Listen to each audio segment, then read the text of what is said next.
The explosion should have killed Staff Sergeant Maya Ghost Carter. Instead, she crawled from the burning wreckage with blood in her eyes and revenge in her heart. What happened next became legend in sniper circles worldwide, the longest confirmed kill shot in modern warfare history, made by a woman they all thought was dead. Meet Maya Carter, 26 years old, auburn hair usually braided tight, steel gray eyes that could calculate wind drift at 2,000 meters without a scope. For 18 months, she had served as the designated marksman for Alpha Squad, 2nd Battalion, 82nd Airborne Division. But to most of her male teammates, she was still just the girl who happened to be good with a rifle. They respected her skills, but they never truly saw her as an equal. That was about to change in the most dramatic way possible. Maya's father, Master Sergeant David Longshot Carter, had been one of the Army's most decorated snipers before an IED took his life in Afghanistan when Maya was 19. Every weekend of her childhood, he had taken her to remote ranges where he taught her everything about precision shooting, breath control, ballistic calculations, wind reading, and most importantly, the mental discipline required to take a life from impossible distances. A sniper isn't just someone who can shoot straight, baby girl, he would tell her as they practiced at dawn. A sniper is someone who can wait motionless for 12 hours, then make one shot that changes everything. Most people can't handle that kind of responsibility. But you have the patience of stone and the eyes of an eagle. Maya's childhood had been unconventional by any standard. While other girls her age were playing with dolls, she was learning to calculate ballistic trajectories. By age 12, she could field strip and reassemble any military rifle blindfolded. At 14, she was making consistent hits at 1,000 meters with her father's custom .308 Winchester. Her high school classmates never knew that the quiet girl in their chemistry class could outshoot most police snipers. The training wasn't just about shooting. Her father had taught her patience through hours-long observation exercises where she would lie motionless in camouflaged positions, watching for specific targets. He taught her fieldcraft through camping trips that were actually advanced reconnaissance training. Most importantly, he taught her the psychological aspects of precision shooting, how to remain calm under pressure, how to make life-or-death decisions in split seconds, and how to live with the consequences of taking human life. The hardest part isn't making the shot, Maya, he would explain during their evening discussions about ethics and warfare. The hardest part is knowing when to take it and being able to sleep at night after you do. A true sniper protects life by taking life. That's a burden that requires exceptional mental strength. After his death, Maya enlisted with one goal: to honor his memory by becoming the deadliest sniper the Army had ever seen. But military bureaucracy and old-fashioned attitudes had other plans. Despite scoring perfect marks in sniper school and outperforming every male candidate in her class, she was assigned to regular infantry units and treated as additional firepower rather than a true precision marksman. Her performance in advanced marksmanship training had been nothing short of extraordinary. She achieved the highest scores in the history of the Army Marksmanship Unit, setting new records for accuracy at extended ranges.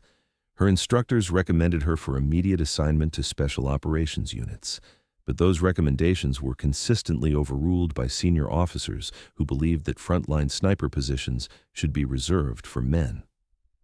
Carter has the skills, one colonel had written in her evaluation, but lacks the physical presence and psychological toughness required for extended combat operations in hostile territory. The irony wasn't lost on Maya.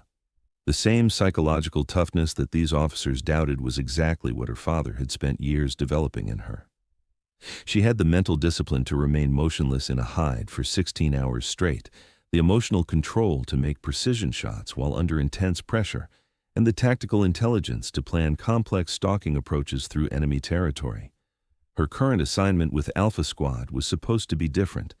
Captain Marcus Webb, the squad leader, had specifically requested a designated marksman for their high-risk operations in the mountains of Afghanistan. But even Webb, who respected her abilities, still saw her as backup rather than primary sniper support. "Carter's good," he would tell other officers. But when things get really bad, you want someone with more physical presence, handling the long shots. Maya endured the subtle dismissals and patronizing comments in silence, knowing that eventually her skills would speak louder than their prejudices. She just never imagined the opportunity would come at such a terrible cost. The weeks leading up to the mission had been particularly challenging. Intelligence reports indicated increased enemy activity in their area of operations, with sophisticated ambush tactics being employed against coalition forces. Maya had analyzed enemy sniper patterns and identified several high-probability positions that hostile marksmen might use. She had prepared detailed range cards and wind charts for dozens of potential engagement scenarios, work that went largely unnoticed by her squad mates who saw her preparation as excessive. "You worry too much, Carter," Sergeant Vasquez had told her the night before the mission. "It's just recon. We'll be in and out before anyone knows we're there." But Maya's father had taught her that the most dangerous missions were often the ones that seemed routine. "Complacency kills more soldiers than enemy bullets," he used to say. "When everyone else is relaxed, that's when you need to be most alert." The mission had started as routine reconnaissance. Intelligence reports indicated enemy movement in the Hindu Kush Mountains, and Alpha Squad was tasked with confirming hostile positions and calling in air support if necessary. 9 soldiers, including Maya, were inserted via helicopter at dawn on a rocky outcrop overlooking the valley floor. Captain Webb positioned the squad in a defensive formation among the boulders, with Maya taking overwatch position about 50 meters upslope with her M24 sniper weapon system. The plan was simple: observe, report, and extract. No direct engagement unless absolutely necessary. For 6 hours, they watched enemy fighters moving supplies through the valley below. Maya counted at least 30 hostiles, all heavily armed, some carrying what appeared to be advanced weaponry.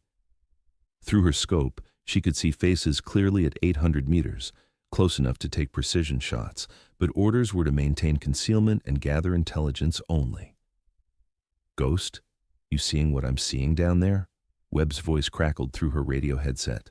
"Confirmed, Captain. Multiple hostiles, estimated 3-0, moving supplies northeast toward suspected weapons cache. I have clear shots on leadership targets if required." "Negative, Ghost. Maintain overwatch only. We're here to watch, not engage." Maya settled into her hide, using natural camouflage and patient observation techniques her father had drilled into her. Hours passed. The sun climbed higher, making heat shimmer distort her scope picture, but she remained motionless, tracking enemy movement and updating the squad on positions. The other members of Alpha Squad included Sergeant First Class Antonio Vasquez, the team's explosives expert who had served 3 tours and treated Maya like a younger sister. Staff Sergeant Kyle Morrison, a former ranger who grudgingly respected her shooting but still made jokes about women in combat. Corporal Jake Patterson, a medic who appreciated having someone watch his back during dangerous extractions. Specialist Ryan Chen, a communications expert who relied on Maya's overwatch during radio operations. Private First Class Tyler Brooks, a young soldier on his first deployment who looked up to Maya as a mentor. Specialist Mike Rodriguez, a machine gunner who had initially been skeptical of female soldiers but had come to trust Maya's tactical judgment. And Corporal Sam Johnson, a demolition specialist who had seen Maya's precision shooting save lives on previous missions. Each of these men had their own story, their own reasons for serving, and their own relationships with Maya that had developed over months of shared operations. Vasquez, the oldest member of the squad at 32, had taken on a protective older brother role, often deflecting the more inappropriate comments from other soldiers. Morrison, despite his jokes, secretly respected Maya's dedication and had recommended her for advanced training on multiple occasions. Patterson, the medic, had worked with Maya on several casualty evacuations and trusted her completely to provide accurate covering fire during dangerous medical procedures. Brooks, barely 20 years old, represented the new generation of soldiers who had grown up with female combat veterans and saw Maya's presence as normal rather than exceptional. Chen appreciated Maya's intelligence and tactical awareness, often consulting with her on communication protocols and extraction procedures. Rodriguez had initially been one of Maya's harshest critics, but had become one of her strongest supporters after witnessing her performance under fire. Johnson, a steady professional with 8 years of service, valued Maya's consistent reliability and precise shooting skills. That's when everything went wrong. At 13:47 hours, Maya noticed something that made her blood run cold. 3 enemy fighters were moving up the ridge toward Alpha Squad's position, carrying what appeared to be a remote detonation device. The main group in the valley had been a distraction. The real threat was climbing directly toward her teammates. "Captain, you have 3 tangos approaching your 6, approximately 200 meters in closing. They appear to have IED equipment." "Confirmed, Ghost. We see them, moving to new position." But it was too late. The enemy had planned this perfectly. As Alpha Squad tried to relocate, Maya heard the distinctive whistle of incoming mortars. The first explosion hit 50 meters from her position, showering her with rocks and debris. The second landed directly in the middle of her squad. The blast was devastating. Through her scope, Maya watched in horror as the explosion consumed the area where her 8 teammates had been positioned. Smoke and dust obscured everything. Secondary explosions from ammunition cook-off created a hellish landscape of fire and destruction. "Alpha Squad, report! Captain Webb, come in!" Maya's radio calls met only static and the echo of her own voice across the mountainside. The silence that followed was deafening. Maya's training kicked in automatically, but for a moment, the emotional impact threatened to overwhelm her tactical thinking. These weren't just squad mates. They were friends, brothers, men who had shared meals with her, who had trusted her to watch their backs, who had slowly come to accept her as an equal member of their military family. Have you ever watched helplessly as the people you care about disappeared in smoke and fire? Maya's world collapsed in that moment, but her training kicked in automatically. Enemy fighters were already moving up the slope toward the blast site, probably to confirm kills and search for survivors. Maya had 2 choices: retreat to the extraction point and report her squad KIA, or stay and fight against impossible odds. She chose to fight, but first she had to survive the immediate threat. Mortar rounds were still falling around her position, and enemy small arms fire was getting closer. A fragment from the blast had cut a gash across her forehead, sending blood running into her eyes. Her left shoulder ached from impact with a boulder, but she could still operate her rifle. Moving with the fluid stealth her father had taught her, Maya slipped away from her original position and began working her way around the ridge to a new vantage point. If any of her squad had survived the blast, they would be trapped in the killing zone with enemies closing in from multiple directions. Through her scope, she could see movement in the smoke and debris where Alpha Squad had been positioned. At first, she thought it might be enemy fighters searching the area. Then she heard something that changed everything. The distinctive whistle code that Captain Webb used for emergency rally signals. Survivors. At least some of her teammates were alive, but they were trapped in the blast crater with enemies approaching from 3 sides. Maya keyed her radio. "Any station, this is Ghost. If anyone can hear this, give me your position." Static. Then a weak voice. "Ghost, this is Webb. We're in deep shit. 4 wounded, can't move.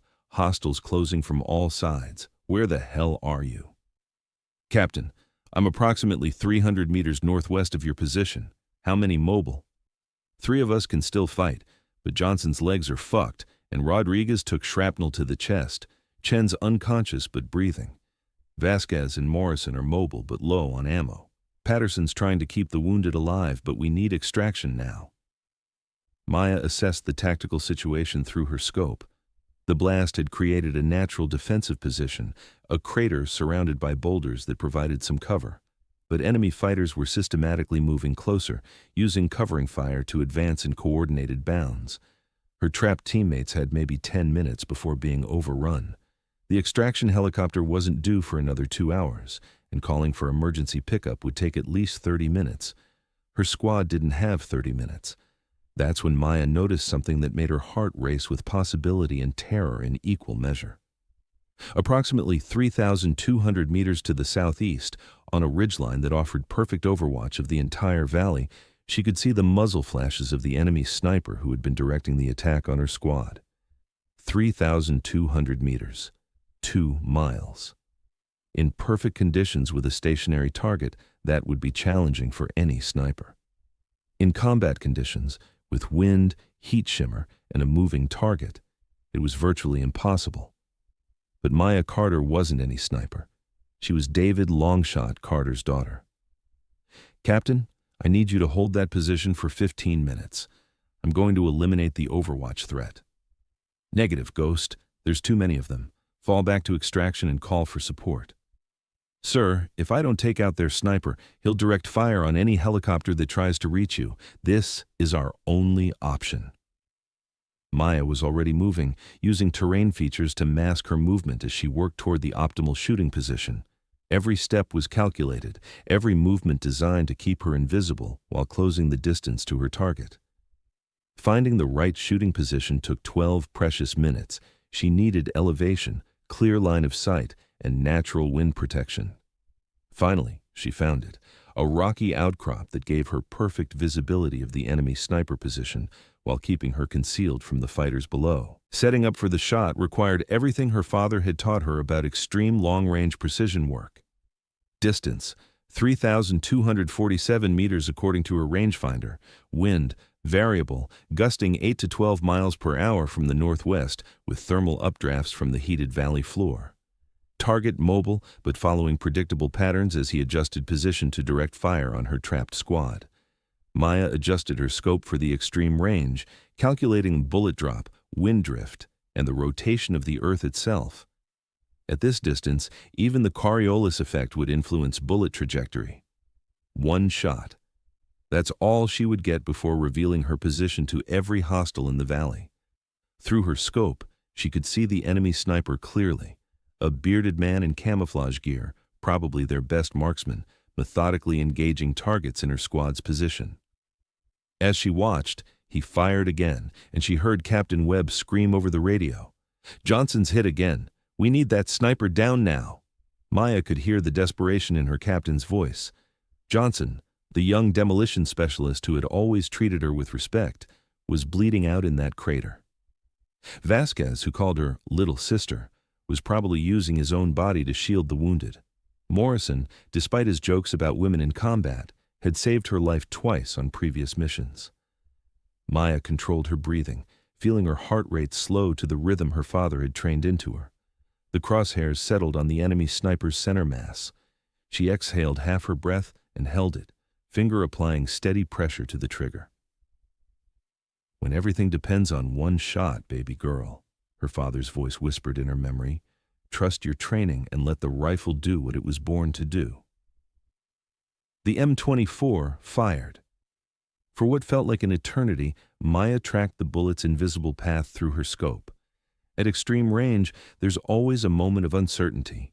Did the shot connect, or did physics and chaos conspire to send it wide? Then she saw him fall.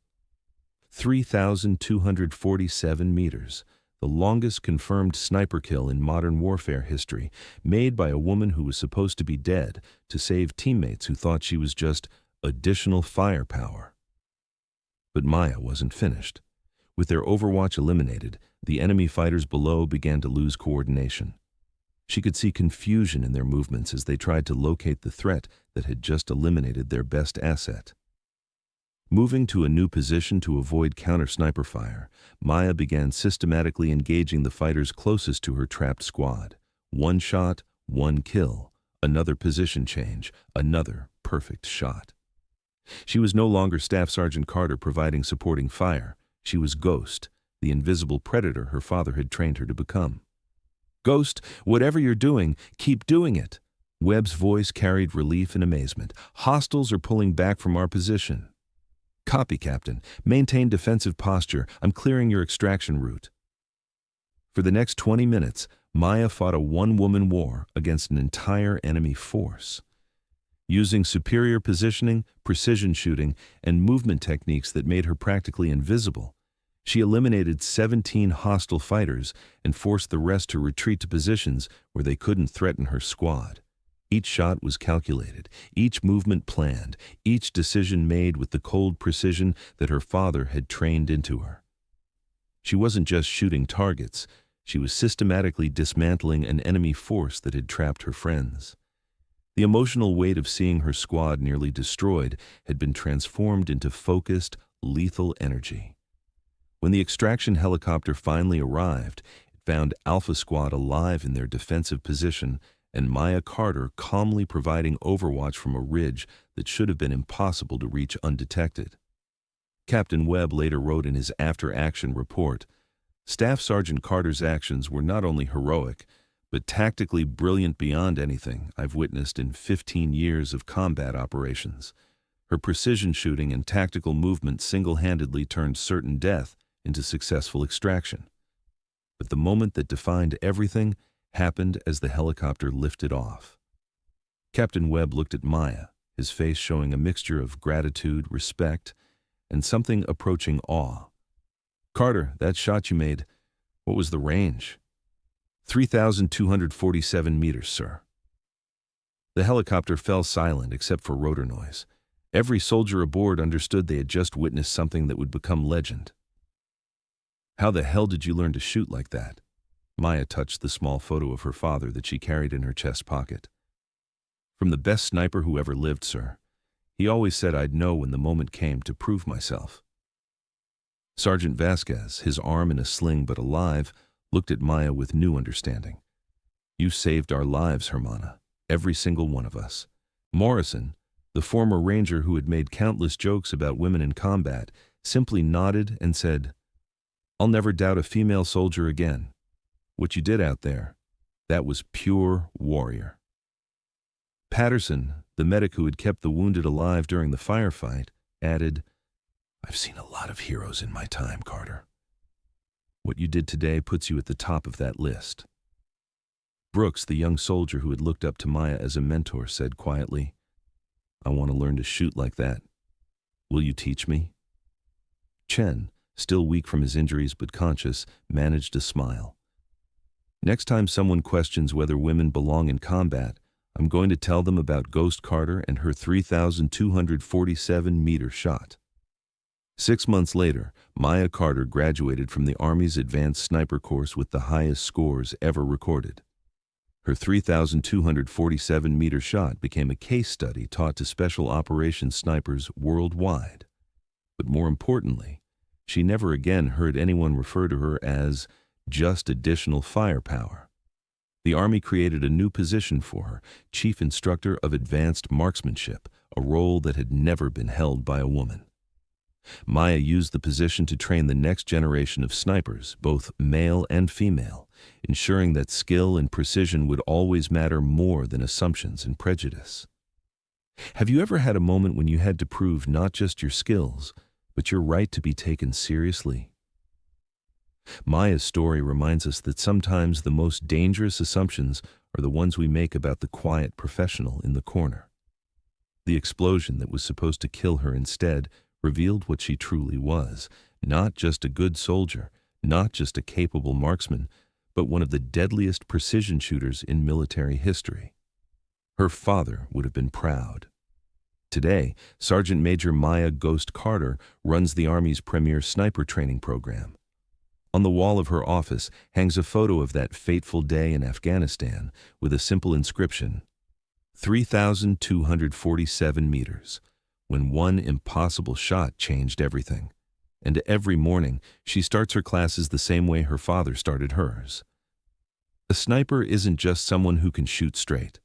A sniper is someone who can make one shot that changes everything. Today, we're going to find out who among you has that kind of precision under pressure. If you believe that true skill reveals itself when everything is on the line, share this story. Because somewhere, someone is still being underestimated, not knowing that their moment to prove themselves is coming. Maya Carter didn't just survive that explosion. She emerged from it as the sniper she was always meant to be. Sometimes our greatest moments come disguised as our worst disasters. Thanks for watching. If you like this video, you can subscribe to see more incredible stories like this one.